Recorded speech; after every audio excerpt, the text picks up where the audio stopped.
Hello, welcome. I'm recording this video in order to provide you some context through which to understand the feedback you will be receiving on your storyboards, and you will be getting that feedback by tomorrow morning.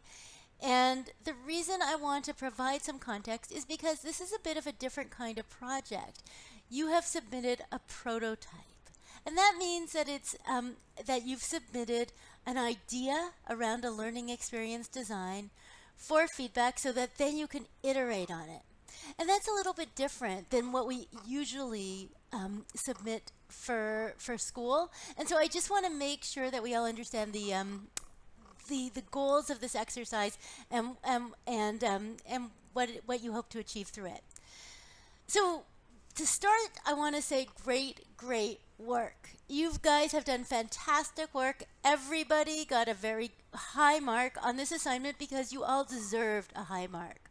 What I asked you to do in this assignment was to diverge, was to go out, and as we saw in the IDEO video, go out to the four corners of the earth and learn everything you can about your topic, your context, and your learners, so that then you can select the right strategies for them and design the ideal learning experience for them.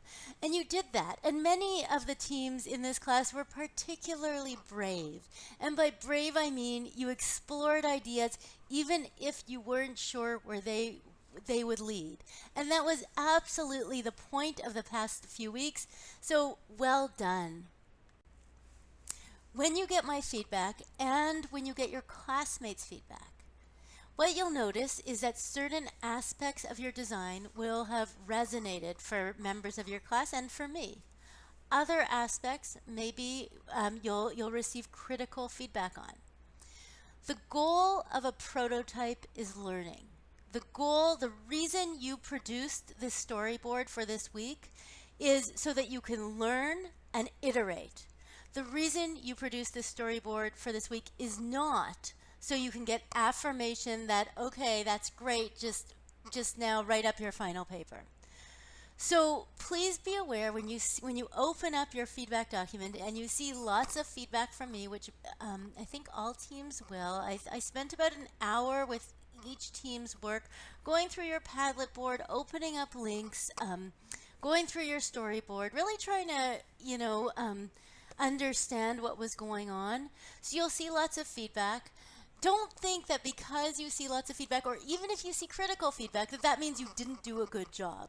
I would not have given you the mark that I did, and you did get good marks, if you didn't do a good job. You did a great job. But the goal is to get feedback and then build on it.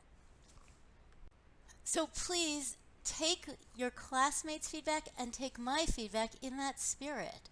That this exercise is about iterating on a preliminary prototype. It's not about just succeeding with the first thing that you put out into the world. That's the goal here. So when you see positive feedback, think, that's something that maybe I want to nurture. That's an aspect of my design that maybe I want to nurture and grow. And when you see critical feedback, think, what can I do? What's that feedback getting at? And what can I do to either overcome the barrier that's being identified or to pivot in another direction? As I mentioned, when you get my feedback, you will notice for most teams there is quite a bit of it. Please feel free to ask questions. What I intend to do is, what I am doing when I'm giving the feedback, is I'm in dialogue with your work. My goal is not to push you in one direction or another. My goal is to help you create the learning experience that you want in a way that is also rigorous. So that doesn't mean that you don't have spontaneous learning experiences where spontaneity can emerge and things can happen. We saw that, for example, in the team I think that was in Stanley Park and was about the relationships between family members, and that you structured it as a conversation in a way with a naturalist. That's great. I am not trying to say that every minute of a learning experience should be scripted. However, I am trying to say that even a really free-flowing open experience should have a really tight underlying logic to it. So that even if what the learner experiences is a spontaneous flowing experience, the educator actually has a goal in mind of where this is going. Even if it's a more higher order goal like relationship building, they nonetheless have a goal in mind. What I think you'll notice is that I often brought you back to your research. I often said, okay, what about your learners, about the persona documents, or about what you know about this demographic of participants? What is it that leads you to this design decision? If you have a big scale project, so for example, if you put together a learning experience that has many complex components or that spans multiple days, you may notice that in most cases I've recommended that you focus on a smaller aspect of it. So for example, focusing on one day of a multi-day workshop, or focusing on one module or activity of a multi-modular multi-activity workshop. And the reason I did that is so that you can actually get into the nuance of designing learning experiences. You are not required to take my suggestion on that, and you are of course welcome to talk to me about how to do the assignment in whatever way best suits your learning needs. However, in many cases I thought that that would be the opportunity for the greatest learning for you. So so let me know if there's anything to discuss on that front. If there's a point I wanted to leave you on, it's that iteration is hard. What I'm asking you to do next in terms of taking this design you've worked on over several weeks, listen to feedback, not only listen to feedback, but listen to your own niggly voice. What is it that you yourself know could take this design to the next level? What do you yourself have your doubts on? So taking your own critical thinking, taking the feedback from your classmates, taking the feedback from me, and then iterating it so that it gets to your design gets to the next level. Doing this is hard. We are all used to submitting assignments to school where this is my best work. Now, what do you think of it? And here, and in fact, you will submit assignments like that for this class. However, in this particular situation, you submitted this portfolio, and what I'm saying is the goal of you submitting it isn't to say, wow, that's awesome, but for you to put it out in the world, get feedback, listen to your own critical sensibility, and now build on it and change it.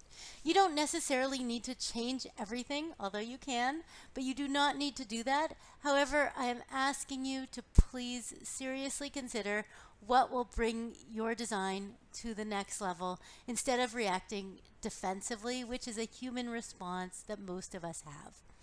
So given that it's hard, I want to say that I'm extending the deadline by 1 week. I'm putting this in an email as well. As I've gone through this exercise, as I've looked through each of your designs and spent time with each one, and as I've really just thought about things, I've realized, you know what, this is a very important part of design thinking and of the learning for this class, this iterative process. And I don't want you to rush through it to meet the deadline. I'd rather give you the space. It means I'll need to turn around the next batch of grading a bit more quickly, but I can do that. It's not a problem. So I want to give you an extension of a week on this, that we're extending the deadline. So it's not due this Sunday, it's due next Sunday. So that then if you want to take the opportunity to really think through, okay, how do I bring this to the next level? What we want to achieve here, you can do that. So so what I want to advise you in terms of iterative thinking and now using the feedback to build on the next level, to build on what you have. My two pieces of advice are: one, avoid polarized thinking. So I have been doing this kind of thing for many years, where teaching classes where people iterate on a prototype. And often, so for example, when I teach my MBA class and people present their ideas to, usually not to me, but to an outsider from the class, to let's say a live client.